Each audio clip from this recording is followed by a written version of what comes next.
بعضی خلک سود کوي. د سود ډیره بدترینه ګناه ده.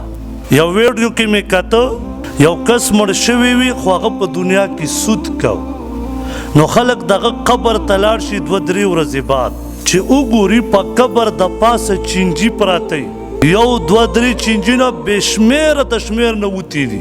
سود دومره بدترینه ګناه ده.